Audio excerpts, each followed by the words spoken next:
Hello guys, good evening. So karon na i-demo na ko sa inyo kung saan pag-create og um, website gamit ang WordPress. So kang WordPress di ay mas sikat na sa website builder or platform wherein create mo og websites, personal websites or for your personal projects or gigs or pwede sa ng yung um, company or small company. So helpful ka siya as visibility sa marketing side sa inyong company. So first thing button ninyo matulong mo sa um, website or web URL nila which is wordpress.com. um, I-navigate mo sila homepage. In this case ilagay mo na kung existing so mo na siya. So yung unang button, click lang mo na yung get started since wala pa mo account, and then continue with Google or either Apple or GitHub. Mas preferable is Google since pwede rin nyo i-bind. Since if na may existing Google account or Gmail, pwede nyo sa i-bind. So, um, nakuha test account diri for testing para magamit for demo purposes. Then, next mo lang, um,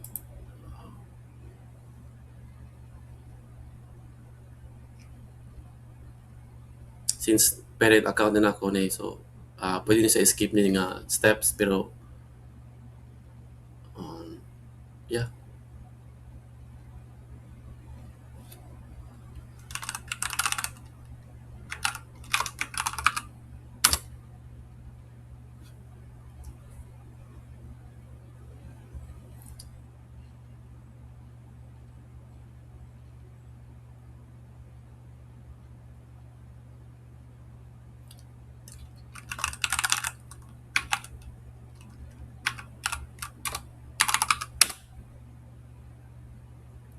So step inyo na itong i-skip kay since mura sa na imong parent account sa akong Gmail which is not necessary.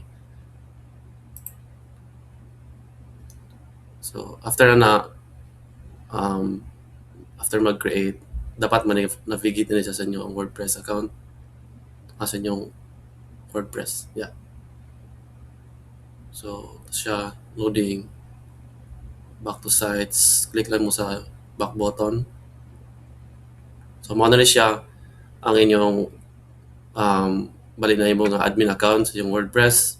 So, as you can see, empty pa sa gayo or unloading pa. Next lang, finish. And nasa yung mga navigation din ng site sa left side. Domain. Pwede sa mga mag-domain guys. For example, like specific domain yun na gusto niyo. So, need siya na siya og additional payment or subscription. Pwede sa mo rin mag-select og themes and plugins. Mostly for themes and plugins, available siya if naka-pro or may subscription na may private domain or specific domain na need niyo sa yung website like ricardo.piquero at blog.com or ricardo.piquero at um, basta specific na site or site address which is the default one is the domain is at wordpress.com. So gani, pwede na mo na button diri sa upper right which is add new site.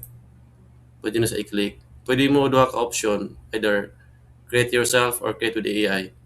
So nag-advantage sa ning create with AI is si AI na ang mag-generate og website sa inyo ha. So mas preferred ni if wala mo technical like wala kayo may technical knowledge mag-create og website. So first option is create yourself. So i-try natin yung create yourself if possible. Kay na-encounter na ko ni nga medyo bubak na siya. So i-try na natin karon. Okay. So sa may ani so nagkaka-issue siya for whatever reason. I'm not sure. Last time pag-create ko, okay naman siya pero ngayon um, di na siya mo create og new website if gamit create yourself. So atong i-try karon kaning create with AI. So maybe may issue dun sa sa mismong site ni WordPress. Um, will it inform if my progress doon sa katong nga option if create by yourself. So kani if create with AI mas simple lagi siya, like if familiar mo mag-create og mag gamit og ChatGPT, similar jud ana. So akong buhaton na since akong plan is mag-create kog like company, create create a company website. um, my company does automations, yeah, automation, pwede sa does selling computer products. So depende sa inyo kung sa inyong business, or kung pwede sa inyo mga personal ano lang, personal blog or personal identity sa web. So pwede sa um,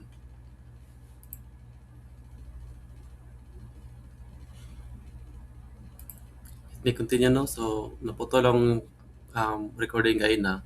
So basically after itong mag-pram ko sa AI, i-follow nyo ng steps if after of unsa follow-up questions ni AI or ni agent.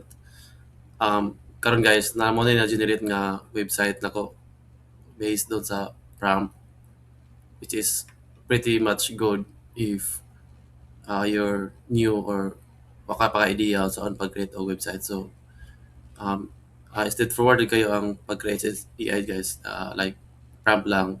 Then karon if ready na yung websites and pwede nyo i-launch, pero may need na siya plan since um, if gagamit ka ng AI, need gid siya ng like premium at saka pro.